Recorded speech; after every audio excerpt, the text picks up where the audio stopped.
Andrew Tate, a former atheist and popular influencer for men, recently converted to Islam from atheism. Andrew Tate is in his 30s, and converting to theism from atheism in your 30s is not as common as some might think. It's a complete shift of worldviews, which are beliefs and ideas that make up how you see the world and live in it. And according to George Barna, a worldview researcher from Arizona Christian University, a worldview is formed by the time a child is 13. And the thing is, everyone has a worldview. So Andrew Tate changing his worldview this late in life is not common, and it usually happens when you have a big life event. So how did Andrew Tate come to the conclusion that God exists? So according to Tate, who said in a recent interview, quote, "Some people recognize when I converted to Islam that there was a time I was an atheist. And the reason that I am now so absolutely certain that God is real is because I have seen evil. I've seen it. When you see enough evil, you realize that there must be an equal and opposite force. And there are people out there in the world today doing the work of the devil, genuine demons who are trying to destroy the baseline morality that's inside all of us. We're all born with some kind of morality, and they're trying to destroy it."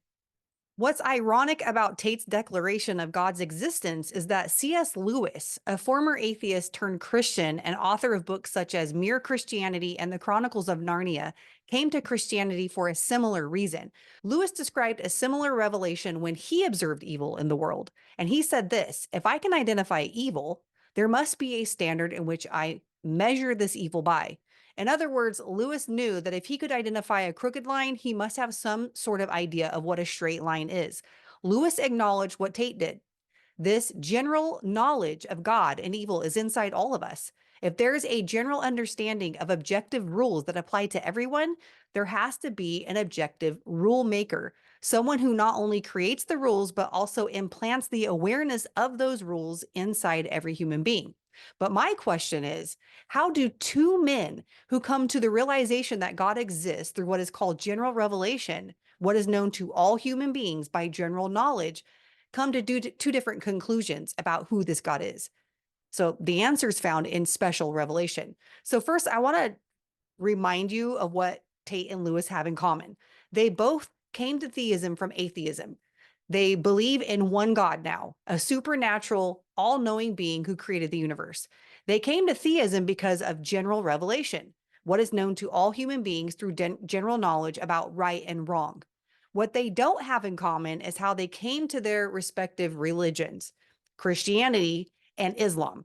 Tate's reason for choosing Islam over Christianity is something he describes as weak Christianity.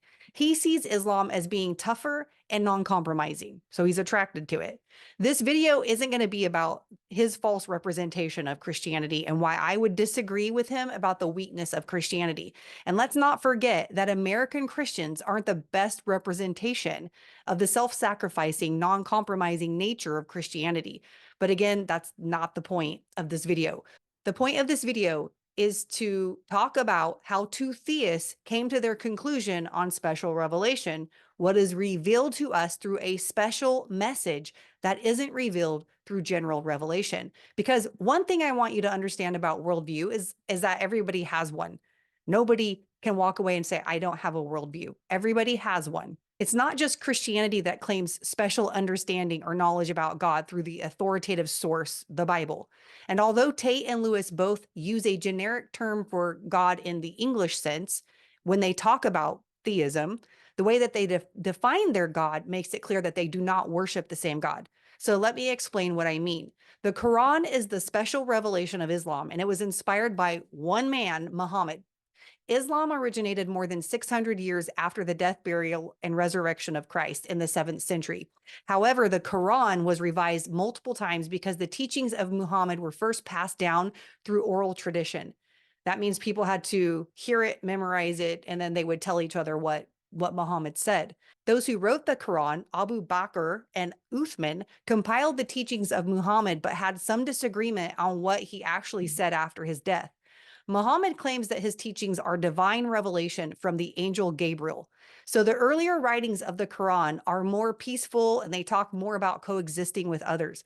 However, once Muhammad became more powerful, the message became more aggressive. According to Muslims, the later writings override the former. So when you see a contradiction of sorts from the Quran, the later writings will take precedence over the earlier writings. Muslims also believe in the first 5 books of the Bible, which are Genesis, Exodus, Leviticus, Numbers, and Deuteronomy. They also have the Hadith, a source of moral guidance for Muslims that help them make sense of the Quran. But the Quran is by far the most important book in Islam. It's their special revelation. From what I've seen and researched, Andrew Tate gives no other reasons for looking into Islam and choosing it over Christianity other than how he says Christians represent Christianity through what he says is weakness. Lewis, on the other hand, does give reasons for choosing Christianity, and we find those in his writings and essays over the course of his life as a Christian. The special revelation of Christianity is the Bible. The Quran has one known author, Muhammad. The New Testament alone was written by eyewitnesses or close companions to the eyewitnesses, and also 2 brothers of Jesus who originally thought that he was crazy and later confessed that they had seen the risen Lord and became his servants. And you can see these confessions in the opening letters of James and Jude. When comparing the special revelation of the Quran and the Bible, we immediately see the discrepancies in the claim that both of these writings are divine. First off, if they speak of 2 different gods and claim that their religion is the only true claim to eternity with God, then one of them is false because there cannot be 2 all-knowing supernatural beings within 2 different religions that are fundamentally different yet make the same claims. To make it simple, Christianity and Islam cannot both be true. They are different at their core. And although we use the same English word for God, Islam and Christianity, special revelation is what defines these gods, showing that they are not the same. The Bible was written between 15 to 40 years after the death, burial, and resurrection of Christ. The Quran was written and revised multiple times by non-eyewitnesses to the events it claims to document by Muhammad. And before anyone writes in the comments, the Bible was changed over and over throughout the years. We have manuscripts that date back to at least 200 AD, and it's not one copy. It's thousands of copies in Greek and Latin, and all of the manuscript evidence corroborates the claims of the New Testament writers. And that doesn't include extra biblical resources like archaeological evidence and the historians who wrote about Christ at the time who don't even claim to be Christians. There's more evidence for the Bible than any other book of antiquity, hands down. So what's my point in all of this? General revelation is great because it points every human being to an all-powerful God through what is observed and generally known to all. A supernatural, all-powerful being created this universe with intentionality. But general revelation does not go far enough. Romans 1 tells us that everyone sees through general revelation that God exists, but that knowledge is supposed to motivate us to move beyond a general understanding of God and find out specifically who this God is. Is it Allah? Is it Christ? Is it the universe? The only way to know is to look at the special revelation of each worldview and investigate their claims, looking for the evidence of a divine inspiration. So my advice to you is this.